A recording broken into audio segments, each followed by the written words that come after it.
ঢাকা বিশ্ববিদ্যালয়ের বায়োলজিতে প্রস্তুতি নিতে যে মেডিকেলের মতো পরিশ্রম করতে হয় না এবং ঢাকা বিশ্ববিদ্যালয়ের বায়োলজিতে প্রস্তুতি যে এতই সহজ তার প্রমাণ আজকে আমি একটি চ্যাপ্টারের মাঝে দেখে দেবো, সেটা হচ্ছে জিনতত্ত্ব ও বিবর্তন। ওকে, এই চ্যাপ্টারটি থেকে ঢাকা বিশ্ববিদ্যালয়ে এত ইনফরমেশন কোনগুলো পড়বো ভাইয়া?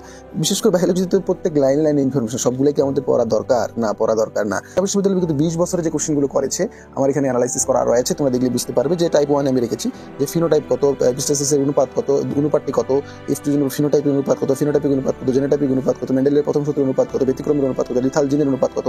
এই যে শুধু অনুপাত রিলেটেড কোশ্চেনগুলো ঢাকা বিশ্ববিদ্যালয়ে বিগত 20 বছরে করতে আসে। ওকে, তাহলে এখন কথা হচ্ছে ভাইয়া এই 20 বছরে টাইপ 1 আপনি কোশ্চেনগুলো দেখতেছেন যে এই টপিক থেকে কোশ্চেনগুলো হচ্ছে, তাহলে আপডেট যে 2-3-4 বছরের প্রশ্নগুলো হয়েছে সেটা কি এখান থেকে এসেছে? হ্যাঁ, এই অ্যানালিসিস শিটগুলো থেকেই আসতে হবে। এগুলোর গুরুত্ব আছে বা এগুলো একদিন সাল না, কিন্তু 20 বছরের কোশ্চেনগুলো আমি এখানে অ্যানালিসিস করে টপিক নিজের হাতে লিখেছি। তুমি টোটাল ইউটিউব কন্টেন্ট ক্রিয়েটার মধ্যে ঘুরবা যারা এডুকেশনাল ভিডিও বানায়, এই ধরনের 20 বছরের প্রশ্নের লিঙ্ক আপ খুঁজে বের করা, 20 বছরের প্রশ্ন নিয়ে নিজের হাতে কাজ করা কোথাও পাবা না। ওকে, তো দেখো এই যে দেখো 23-24 সালে তোমাদের ভাই ব্রাদাররা পরীক্ষা দিয়েছে, ওদের যে প্রশ্নটা এসেছে ফিনোটাইপিক অনুপাত কত, এক্সট্রিজমতে অলরেডি এগুলো প্রশ্ন চলে এসেছে অনুপাত।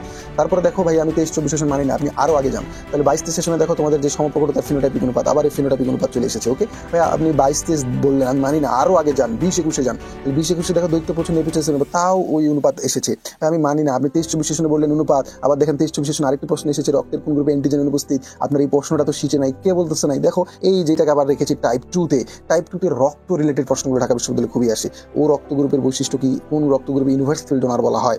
ওকে, এবং দেখো এই রক্ত রিলেটেড প্রশ্ন এই দুইটিই বারবার কতবার রিপিট হয়েছে, 13, 14, 11, 12, 6, 7 রিলেটেড কোশ্চেনগুলো। ওকে, তারপরে টাইপ 3-তে লিখেছি পলিজিন, ডিম পারিস্তনের কোনটি, বাকি যে দুই একটি কোশ্চেন এসেছে। তাহলে তুমি কোথায় গুরুত্বটা দিবে আশা করি জিনিসগুলো বুঝতেছো। ওকে, এখন কথা হচ্ছে ভাইয়া এই শিটগুলো আমি কিভাবে পাবো? স্ক্রিনে আমার তোমার নাম্বার দেখতে পাচ্ছ হোয়াটসঅ্যাপ, এই নাম্বারে নক দিয়ে তোমরা এই শিটগুলো নিতে পারো। এখন স্পেশাল ছাড়ে এই শিটগুলো দেওয়া হচ্ছে, শুধু কি বায়োলজি না, বায়োলজি, ফিজিক্স, কেমিস্ট্রি, ম্যাথ, 4টি সাবজেক্টে 20 বছরের প্রশ্নগুলো অ্যানালাইসিস করে টপিক আকারে সাজানো আছে। আমার অ্যানালাইসিসের সমস্ত ভিডিওগুলো দেখলে তুমি বুঝতে পারবে, এবং স্পেশাল ছাড়ে এখন দেওয়া হচ্ছে।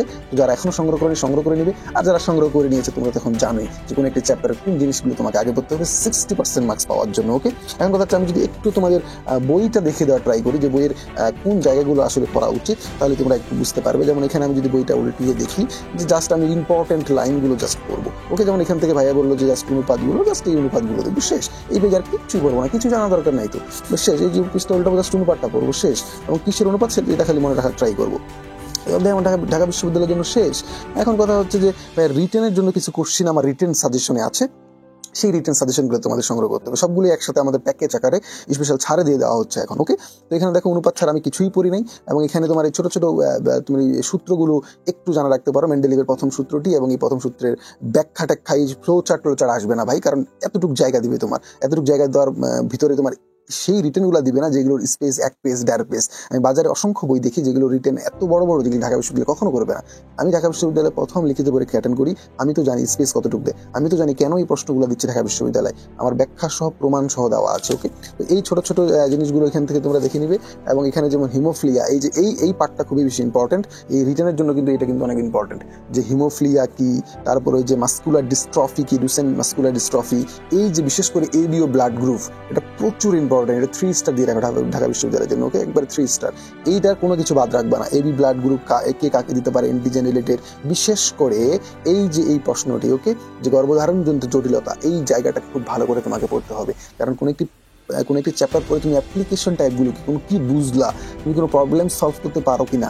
যেমন দেখো বায়োলজি শনাক্তকরণ বৈশিষ্ট্যগুলো কেন দেয়, তুমি একটি চ্যাপ্টার পরে তুমি একটি উদ্ভিদ শনাক্ত করতে পারো কিনা, আইডেন্টিফিকেশন করতে পারো না, তুমি একটি উদ্ভিদের সেকশন করতে পারো কিনা, সেকশন করে মূল এবং কাণ্ড চিনতে পারো কিনা, মূলের বৈশিষ্ট্য কি, কাণ্ডের বৈশিষ্ট্য কি, এই জাতীয় জিনিসগুলো দেয়। সাইন্টিফিক নেম কেন দেয়, কারণ স্পেসিফিক আনসার রয়েছে, তুমি যা লিখবে তোমার 20 জন ফ্রেন্ড তাই লিখবে, স্পেসিফিক মার্ক, স্যারদের খাতা কাটতে সুবিধা হবে। নাহলে যে কোনো জিনিস বলে কোনো জিনিস ব্যাখ্যা করো, তুমি একটা জিনিস লিখবে, তোমার ফ্রেন্ড আরেকটা জিনিস লিখবে, মার্কসের একটা ভেরিয়েশন হবে, যার কারণে স্যাররা চায় না ছোট্ট একটা জিনিসের জন্য ভুল হয়ে যাক। এই জন্য স্যাররা এমন কোশ্চেন চুজ করে যাতে করে স্পেসিফিক আনসার থাকে, সবাই একই জিনিস লিখতে হয়, স্যারদের খাতা কাটার সুবিধা হয়। এগুলো গবেষণাতে সবাই করবে না, যারা শুধু এই প্রশ্নগুলো নিয়ে ঘাটে একটা প্রশ্নের সাথে একটা লিঙ্ক আপ করার চেষ্টা করে তারাই বুঝতে পারবে। সো আমার রিটেন সাজেশনগুলো আছে অনেক জোস, প্রত্যেকটি চ্যাপ্টারে রিটেন সাজেশন দেওয়া আছে এখানে আমার। এই রিটেন সাজেশনগুলো খুব সুন্দরভাবে দেওয়া আছে। যারা অলরেডি সংগ্রহ করেছো তারা তাদের লেভেল অনেক বেশি বেড়ে গিয়েছে আমি জানি। নাইমামার থেকে খানামামা অনেক ভালো, এই যে পোয়েসি, মালভেসি, এই যে ধানের পুষ্পসং, এগুলো সব কিছু আমি এর এখান থেকে কমন চলে এসেছে। বিগত বছর রিটেনগুলো দেখো, বিশেষ করে এই যে টিস্যুগুলো থেকে একবীজপত্রী মূল, একবীজপত্রী কাণ্ড, সবগুলো কিন্তু আমার এখান থেকে তুলে দেওয়া। তো আশা করি তোমরা এগুলো এখনো যারা বুঝতেছো না বিষয়টা যে কীভাবে পড়া উচিত, তোমরা বুঝবে এবং এগুলো সংগ্রহ করে নিয়ে তোমাদের যে 60% মার্কস কমপক্ষে এটাকে কাভার করবে।